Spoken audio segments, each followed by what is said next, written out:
If you lived before our time, who would you be? What if you could choose from 1,000 yesterdays, when the past was today and the new took your breath away? Who would you be? How would you live? Who would you love? Living every generation before us, remembering for generations to come, the History Channel, where the past comes alive.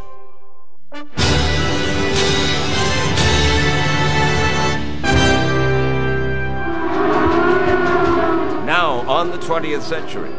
I think the Iraqis had every intention to use chemical weapons. The Gulf War revisited Saddam's biochemical threat.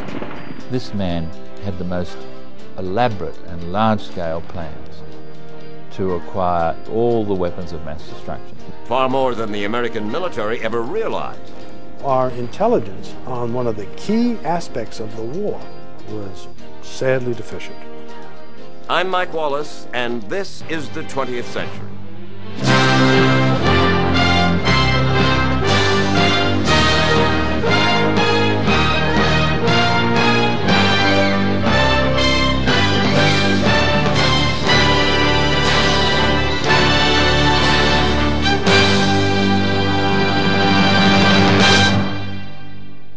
On the eve of the Gulf War in 1991, American military planners expressed deep concern about what they believed was Saddam Hussein's vast and sophisticated arsenal of chemical and biological weapons.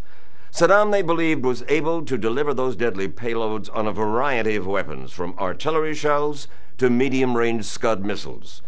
So there was some relief that after war broke out and Saddam began to use those Scuds, they did not appear to carry chemical or biological warheads, although that hardly meant they couldn't do deadly damage. The U.S., though, appeared to have the perfect defense, the Patriot missile, which, at the time, was reputed to have an extraordinary record of knocking down Scuds. Only years later did the Pentagon acknowledge that was not true.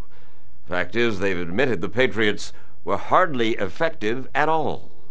Hitting a missile with a missile is still a very difficult thing to do, and the Patriot couldn't do it. That wasn't what people in Saudi Arabia thought the week the war began. Got it. I got it. This U.S. Patriot missile battery knocked a Scud out of the sky this morning as it bore down on Saudi Arabia. The American missile looked like an orange streak and hit the incoming Scud above the clouds.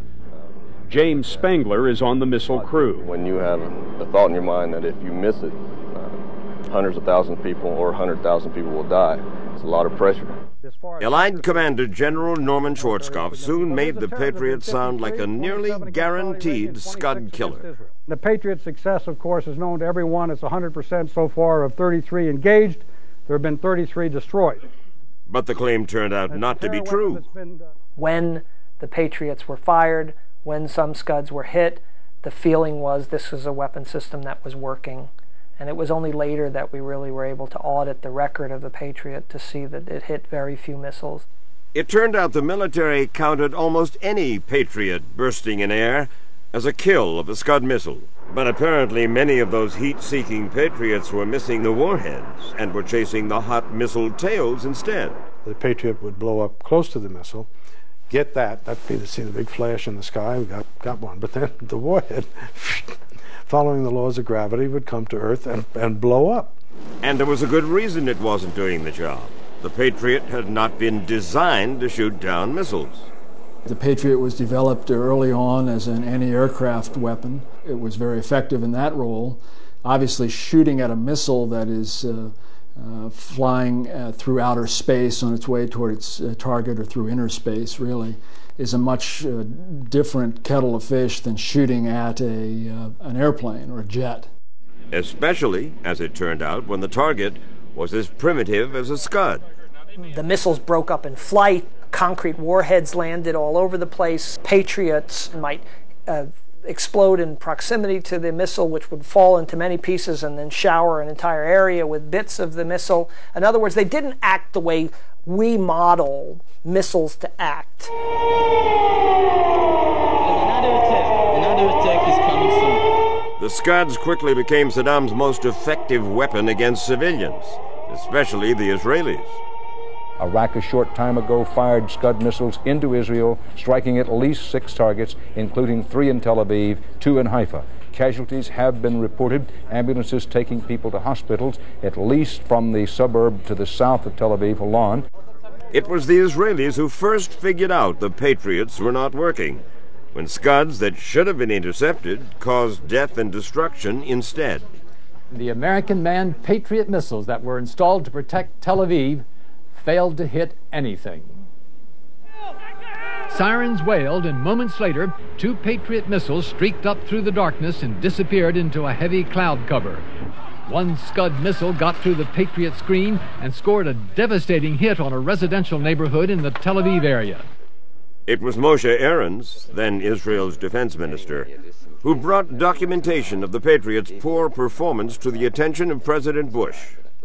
Mr. Aarons said to the president, of every 10 Scuds launched, the Patriot is killing maybe 2 of them. The Israeli assertion that, in fact, the Patriot was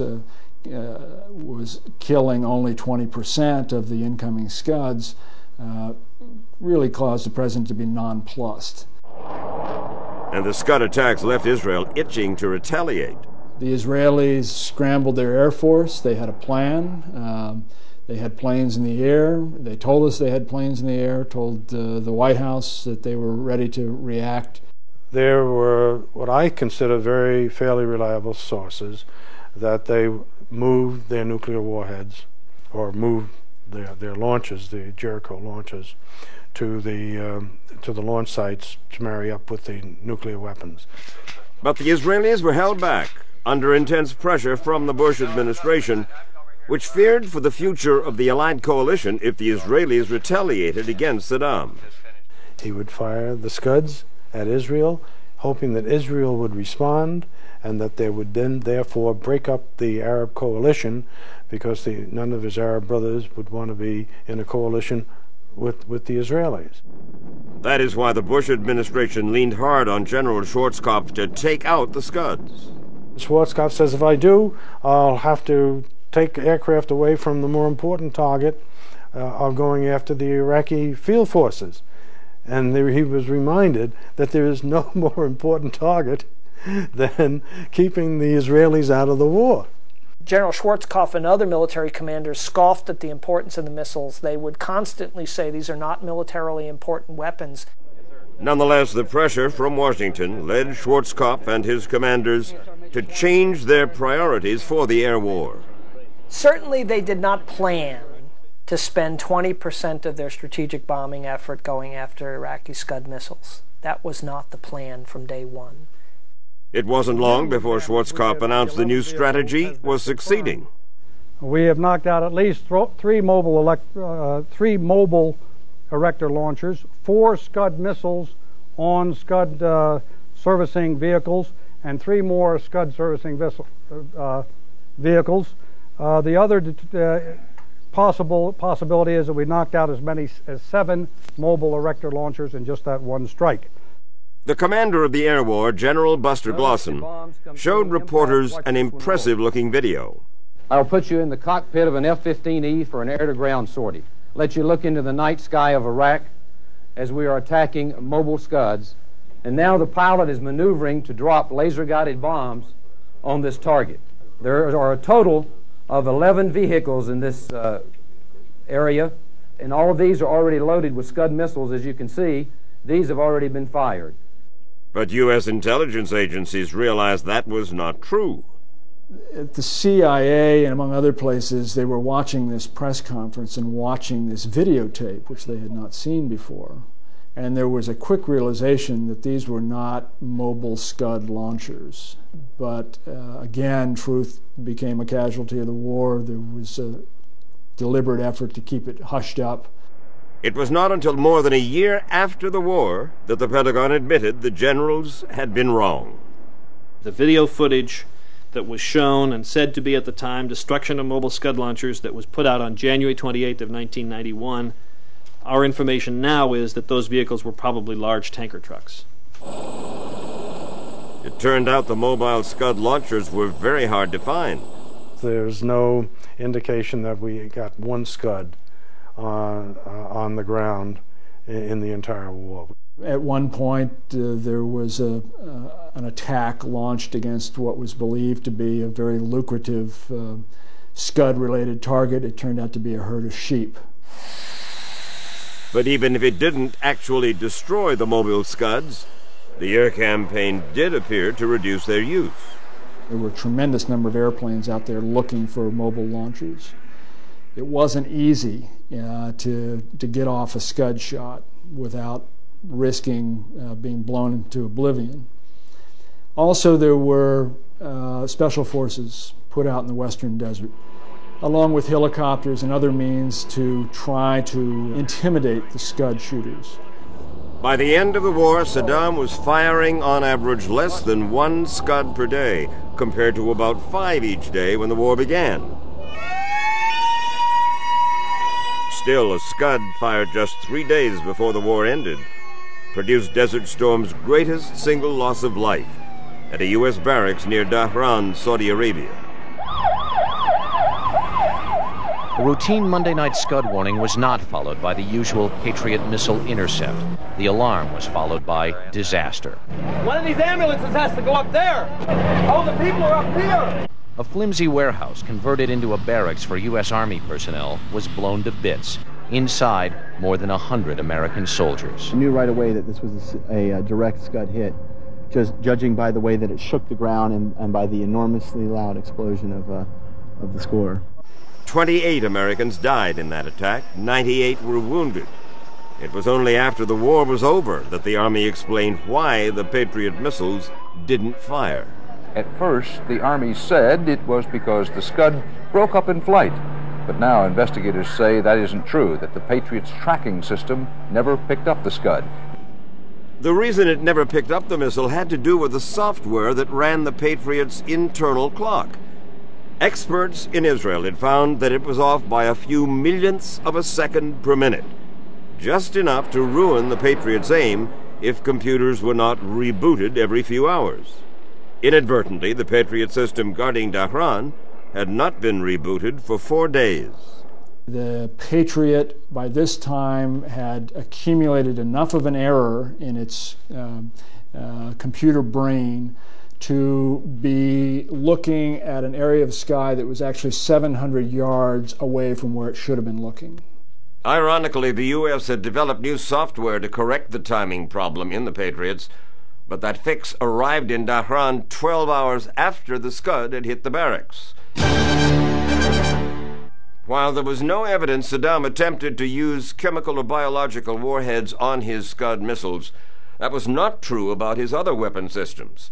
And the most striking evidence came from UN inspectors after the war, who combed Iraq for more than 7 years looking for stockpiles of deadly weapons. What UNSCOM found out, the UN inspectors, was that Iraq moved chemical bombs to a western Iraqi airfield, H3, and that in fact they were moving to match up those chemical bombs with long-range fighters out of H3 to attack Israel with chemical bombs. The leader of the UN inspection team, Ralph Akeas, told me that the arsenals at H3 and at one other airfield were substantial. You mean to say they actually had the artillery, the bombs, the shells loaded, ready to go? Indeed, 25 warheads were filled with agent. More than 150 bombs were filled. And these bombs were brought out to air bases, to 2 air bases. So they were ready, deployed for immediate use. That information was not revealed until years after the war ended, and it took people in the military by surprise. H3 was presumed to be a chemical bunker anyhow, but we certainly did not watch any special movement of a weapon to the airfield during the war, now that we know after the war that this is what they did. Saddam's forces also appeared to be readying chemical weapons elsewhere in Iraq. We thought we were watching the preparation of Badger bombers, Soviet-made Badger bombers at Al Taqadum airfield, which was just to the west of Baghdad, being prepared with special weapons. There was also evidence that Iraq was preparing a warplane that didn't even need pilots. A kamikaze weapon, if you will, that might be used to deliver chemical or biological weapons. And a hangar at the Rashid airfield east of Baghdad was identified as containing this remote control MiG, and a special mission was flown to destroy the hangar. Saddam's chemical preparations even extended to ground-based artillery. Allied reconnaissance spotted at least one battery that appeared ready to go. You have a certain number of guns that are going to be firing conventional artillery rounds, and then offset from that by some distance are two additional guns which are designed for firing chemical weapons. Even if the U.S. didn't know how close Saddam was to using biochemical weapons, the removal of Iraq's biochemical threat during the war was the focus of an intense Allied air campaign. More than 24 hours have passed since the U.S. and its allies first launched Operation Desert Storm. A night, a day, and now into another night of continuous, devastating bombardment of Iraq and occupied Kuwait. The highest priority was to defeat the locations where we believed chemical and biological weapons were stored, or where they could be delivered from, air bases, particularly where there were chemical delivery platforms. That was a fiendishly difficult assignment because of the precision required to prevent the accidental release of chemical or biological agents into the air. The F-117 Stealths, which had the most precision-capable ability to put a bomb right on a target, would come in and they would crack open these concrete eggs. And they would be followed by F-111s, which came in with cluster bombs, which turned this shattered rubble into a pyre. And the thought was that by dropping the cluster bombs right after the attack by the laser-guided bombs, it would create enough heat that it would burn up the biological agents. Over half of those facilities have been severely damaged or totally destroyed. We have absolute confirmation that we've destroyed over 11 chemical and biological storage areas, and we've also destroyed or heavily damaged 3 chemical and biological production facilities, and we're going to continue a relentless attack on this very, very, very heinous weapons system. That estimate, 2 weeks into the war, turned out to be wildly optimistic. The reason why there were no Iraqi civilian casualties as a result of the bombing was they missed the chemical and biological weapons, not because of the method that they used. It was indicative of the spotty U.S. intelligence about Iraq's chemical and biological threat. Fact is, the U.S. was essentially flying blind. We did not know what he had. As it turned out, he had 46,000 artillery rounds with sarin gas in it. He had 70 Scuds with sarin gas, sarin warheads in it that we knew nothing about. Among the reasons, Iraq made those weapons especially hard to find.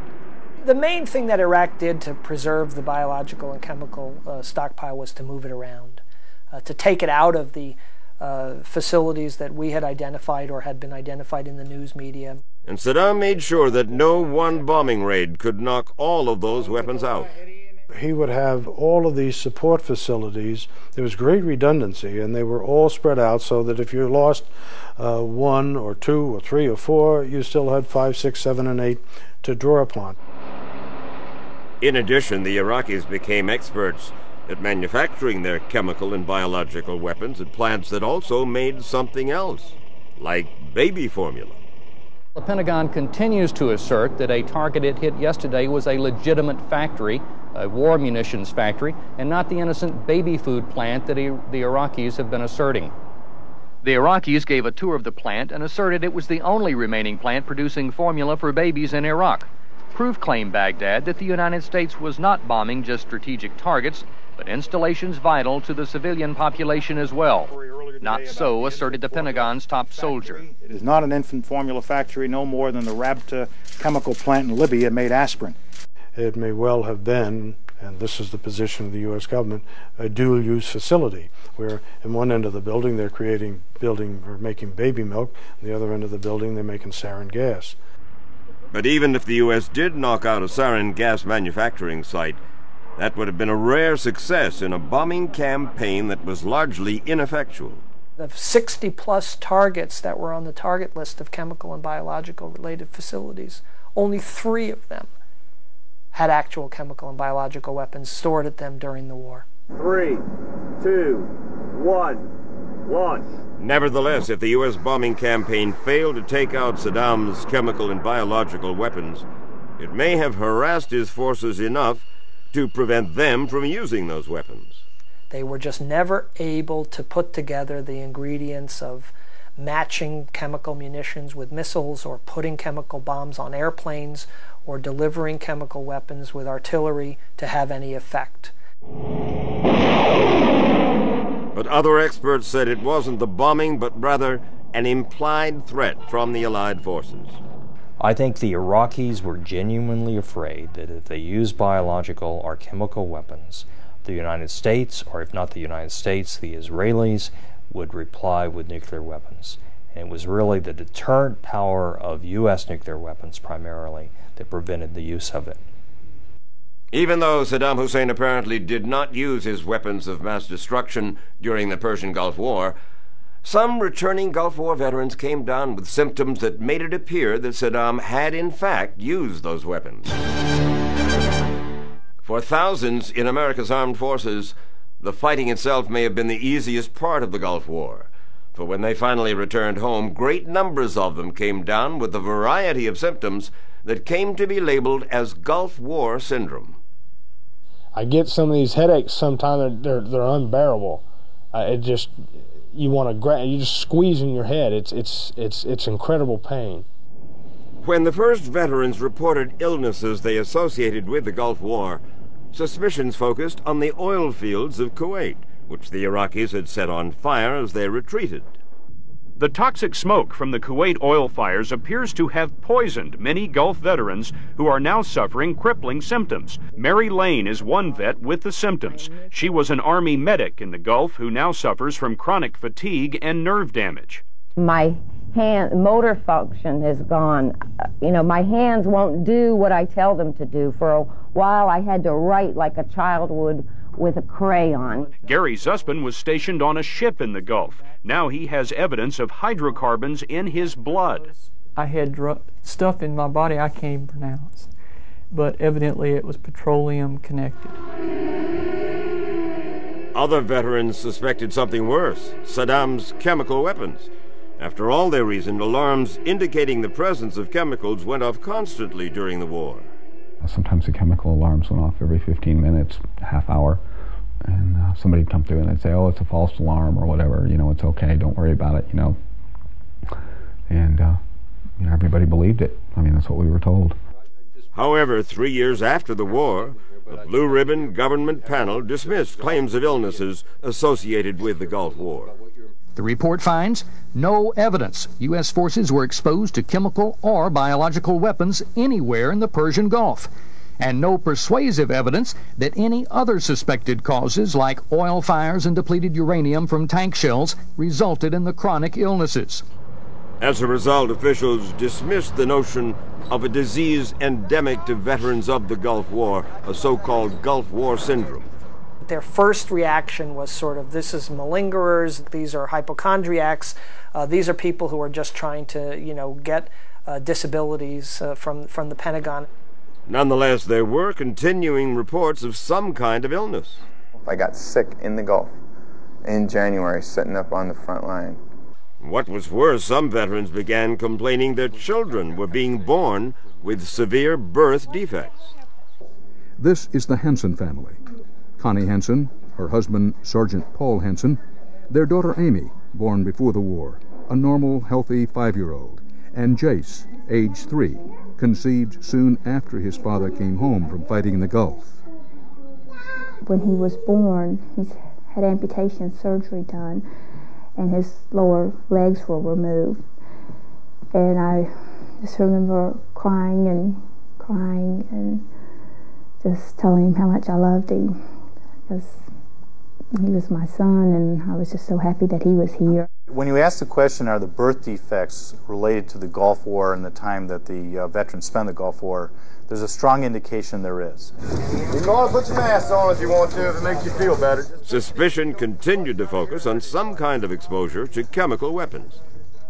Jim Toote, who led a Senate Banking Committee investigation of Gulf War illness, thought that bombing raids on chemical weapon sites in western Iraq might have released agents that made soldiers sick. So we went back and we reconstructed the weather. How did the weather move during the war? How did the ground winds move during the war? And we found out that throughout the air war and ground war, the weather was moving from the northwest to the southeast. As a result of that movement, lower levels of chemical agents were coming down over the places where our soldiers were deployed at that time, staging for the war, and continued to move down across the troops throughout the entire air war. Some medical researchers also began to point a finger at chemical weapons as a direct cause for veterans' illnesses. Dr. Robert Haley claims he may have solved the mystery of Gulf War illness. Haley says a combination of chemicals caused subtle brain, spinal, and nerve damage in 23 members of a Navy construction battalion. Chemical warfare agents, as well as common chemicals to which veterans were exposed in different amounts. For example, DEET in insect repellents, certain pesticides that are in flea collars that some of the veterans wore to ward off insects. This is the first time a scientific study has fingered chemical weapons as a cause of Gulf War illness. But Dr. Philip Landegren, who has reviewed Haley's work, doesn't buy his conclusions. I treat them with some caution because he's certainly not proven that chemical exposure causes the disease. Nevertheless, attention began to focus on Qamishiyeh, an Iraqi ammunition depot that U.S. troops had blown up a few days after the fighting stopped. At the time, GIs were told the storehouse contained only conventional arms. Before the war started, U.S. intelligence identified 24 places where Iraq could be storing chemical weapons. Qamishiyeh was not one of them. Armed with this faulty intelligence, the troops did not bother to put on their chemical protection gear. The explosive ordnance guys came through and said, here's what you're looking at. These are safe to destroy. But the explosion and the huge cloud that followed set off chemical weapons detectors for miles around. A lot of soldiers came across a lot of chemicals at a place called Qamishiyeh, and this summer the Pentagon admitted it. One bunker had contained rockets with chemical agents. U.S. soldiers from the 37th Engineer Battalion destroyed ammunition bunkers at this site in early March 1991, shortly after the war ended. These are some of the men of that 37th Engineer Battalion, the men Pentagon spokesman Bacon is talking about. They're sick, and so are dozens more from their unit, with the same symptoms thousands of other Gulf War veterans have: headaches, stomach ailments, nerve damage. Well, I've had about 9 surgeries in the past 18 months. Sergeant Christian Tullius. I started having real bad heartburn, which eventually led to, me spitting up some blood. So you've had surgery 9 times? Yes. What they wanted to do was, I guess, reconstruct my esophagus, and they wrapped my stomach around my esophagus.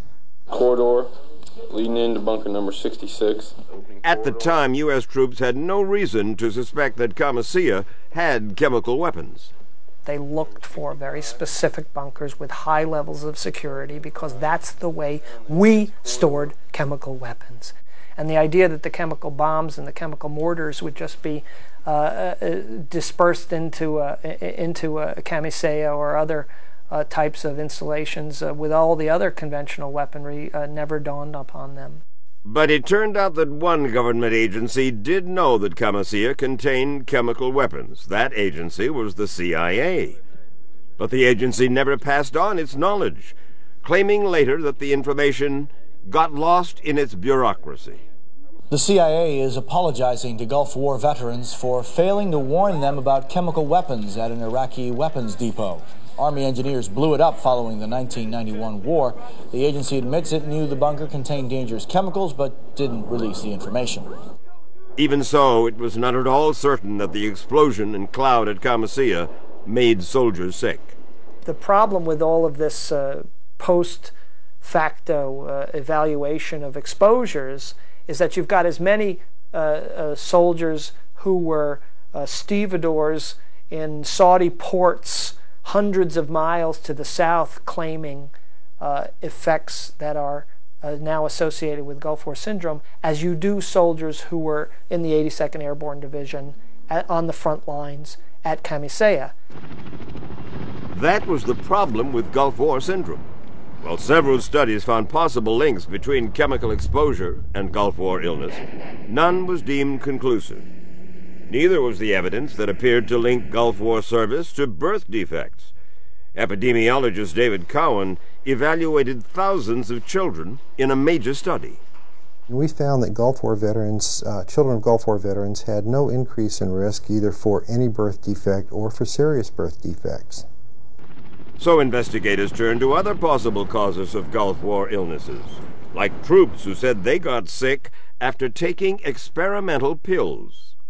A tiny pill called pyridostigmine bromide, PB for short, was given some 250,000 American soldiers to give them a better chance of surviving a poison gas attack. These were the magical nerve agent antidote pills that were going to fix everything except the lack of beer in theater. But after years of assuring veterans PB was safe, the Pentagon now admits it can't rule out a possible connection between PB and Gulf War illness.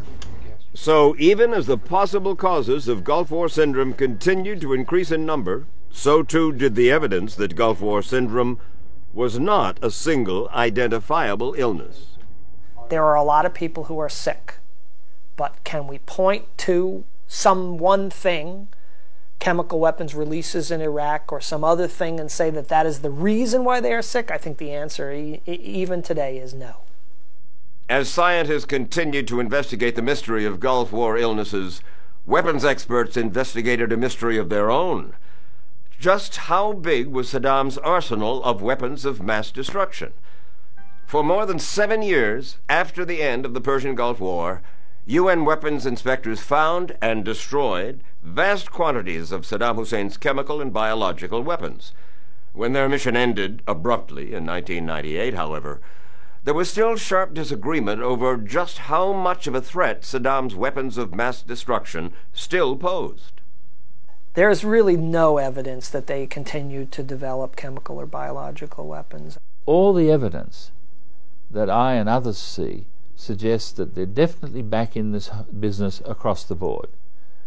Australian diplomat Richard Butler, the man who led the UN Special Commission during its final 2 years of weapons inspections, said that UNSCOM might have come very close to eliminating most of Saddam's chemical and biological weapons threats in 1998 had the Iraqis not rebuffed its efforts. They refused to give us those last materials because had that been done, they would have been disarmed. This was the moment of truth. This was the showdown where Iraq made clear that it would do anything to retain a weapons of mass destruction capability. It was the culmination of a game of cat and mouse that had been played out between UNSCOM and Iraq since shortly after the end of the Gulf War in 1991. The UN Security Council created UNSCOM because it was clear that much of Saddam's weaponry had survived the war. A lot of heavy equipment, tanks and missile launchers and so on, were destroyed. But that war in itself did not bring about much of a reduction in his fundamental capacity to make weapons of mass destruction. It was UNSCOM's mandate to find and destroy Saddam's weapons of mass destruction. The latest UN-released pictures of inspection team work are an indication of how far Saddam's programs for weapons of mass destruction had advanced. Rockets for delivering chemicals, including mustard gas, were found and destroyed at some installations. Not surprisingly, the Iraqis did little to help the inspectors. 4 months to the day after the Gulf War ended, a UN team, led by American David Kaye, arrived unannounced at an Iraqi camp called Al-Fallujah. This probably says, "Have a nice day." Under terms of the UN resolution ending the Gulf War, Kaye and his men have the right to search anywhere at any time in Iraq. And their military escort, not realizing himself what was in the camp, told Kaye the camp was empty. He added that if Kaye didn't believe him, to send some men up the camp's water tower to take a look. They did. Equipment is being moved from the base in violation of our explicit request that there be no movement outside the perimeter. Over. No sooner were those men up the tower than they spotted and videotaped a convoy of trucks piled high with heavy industrial gear moving out the back gate. We quickly had a unit scrambling around to find the back gate and to photograph them. Go get him, Kiwi! Go get him, boy! The Iraqis fired at them. Security officials tried to stop them. Folks, this is cops and robbers, cowboys and Indians in the desert. The team succeeded in photographing what was being carried away by the trucks. So for the first time, we got documentary evidence. Documentary evidence of what? Of a uranium enrichment program using calutrons. And UN inspectors on a later trip got a first-hand look at the remains of those calutrons. What's a calutron? It's a device that enriches uranium to weapons grade, to the level needed for an atomic bomb. And that's not all they found. Other inspections turned up large numbers of chemical weapons. We didn't know during the war quite how extensive his arsenal was, but we found out soon after the war that he really had a wide variety of bad things that he could put in warheads. In the chemical area, we're talking about hundreds of thousands of artillery and missile warheads and rounds and bombs. But for all they uncovered and destroyed, the inspectors remained convinced there was more they never found. Whenever the resistance became really stiff, it seemed to me to justify our view that what we were looking for was there. And I could name places and sites and so on where I have no doubt that if we'd pushed it further, the Iraqi troops there would have shot us. The inspectors also came to believe the Iraqis were continuing to produce weapons even while the inspections were going on. I think what became clear as the years went by was that they were still conducting clandestine research and work in the development of biological warfare agents. They were probably also running some of their chemical plants in a clandestine way to produce chemical warfare agents. To produce the new weapons, Anscombe believed the Iraqis resorted to their old trick of using factories for dual purposes. Animal feed and pesticides. These are perfectly legitimate activities. But this same equipment was used in the past. That is correct. To make biological weapons. Anthrax and botulinum. It is something that requires no great secret knowledge. There is no mystery. It's a very simple process. Take this factory at Al-Hakam. Before UN inspectors blew it up last year, they combed every inch of it, and what they discovered wasn't chicken feed. Chicken feed is what the Iraqis claim to be making here, but 3 deadly biological warfare agents, anthrax, botulinum, and aflatoxin, were found on the equipment and on the ground, along with drying and milling equipment crucial to turning them into weapons. And while Iraq kept producing weapons, there was evidence it was working on new ways to deliver them. U.S. intelligence is tracking what appears to be an attempt by Saddam Hussein to develop an unmanned aircraft capable of delivering chemical or biological agents. UN resolutions require Iraq to destroy its long-range missiles, but there is no ban against having an unmanned aircraft, which would essentially be a slow-flying missile with a range of 500 miles, more than enough to reach targets in Kuwait, Saudi Arabia, and Israel. By the time of that discovery in early 1998, Anscombe's days on the ground in Iraq appeared to be numbered. Anscombe did well at the beginning, but as it got closer to the end, closer to taking away all of Saddam's weapons of mass destruction, it was strenuously opposed and was not able to finish the job. Saddam kept inspectors away for weeks at a time by insisting that Americans on the UN teams be barred. He called them spies. You take your hand off my inspector now. I have instruction from my boss. Take your hand off. Not from you. If he has nothing to hide, if he's not trying to develop weapons of mass destruction, then he shouldn't care whether Americans or anyone else are on the inspection team. Iraq, in turn, condemned the entire inspection process. Deputy Prime Minister Tariq Aziz gave a long press conference in Baghdad this morning in which he set out the Iraqi case, which is essentially that the UN weapons inspection team is a tool of the United States. After 6.5 years, this commission has not been fully international. Actually, it has been an American organ rather than an international organ.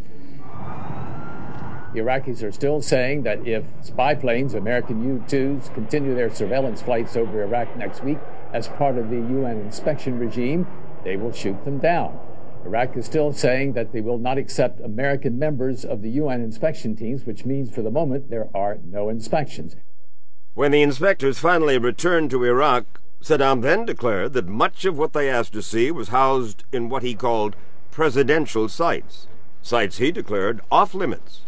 Just back from Baghdad, Richard Butler, head of the UN weapons inspectors, briefed the Security Council today. And according to U.S. officials, the bottom line of his report is that Iraq has agreed to provide even less access to suspected weapons sites than before this confrontation began.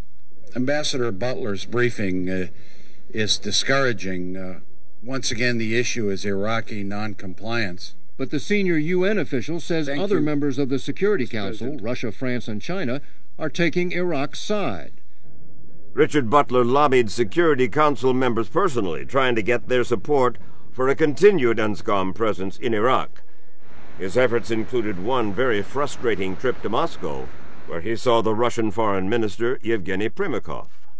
He said to me quite bluntly across the table, the Iraqis owe us $9 billion, this was for previous weapons sales, and we want the money.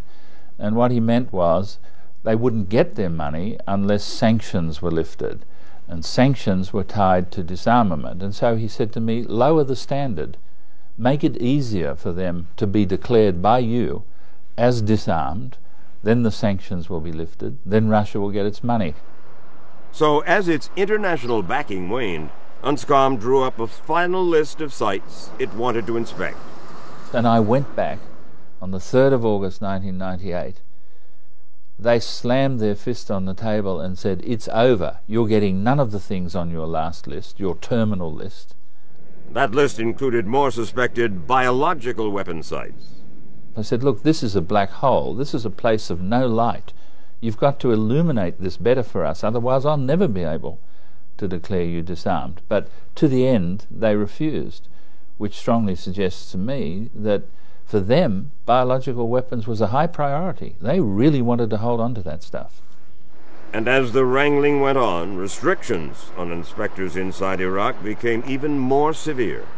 All that's allowed now is maintenance of surveillance cameras. Every inspection mission must have Iraqi minders, so the Iraqis control the inspectors by simply not showing up, or, as in this case, by imposing conditions. To maintain the camera and the sensor in the site without any inspection act.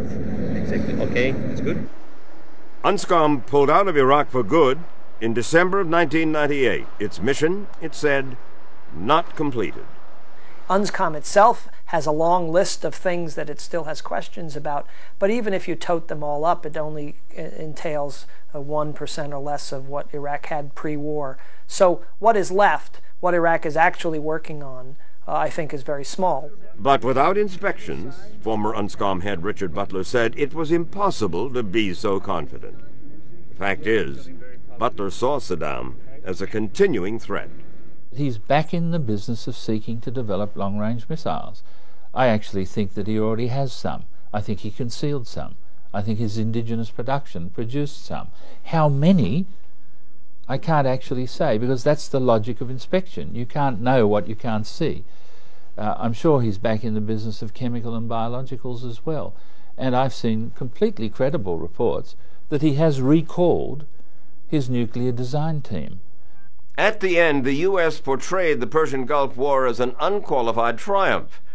It turns out it may have been more of a qualified triumph. Saddam Hussein, brutal, unpredictable, remained in power in Iraq, and despite years of on-site weapons inspections by the UN, no one could say for certain that all of Saddam's chemical and biological weapons had been destroyed. What's more, his army, led by the elite Republican Guard, was still a potent force. And so a decade after the Persian Gulf War, Iraq remained a threat to peace in the fragile Middle East. I'm Mike Wallace, and this is the 20th Century.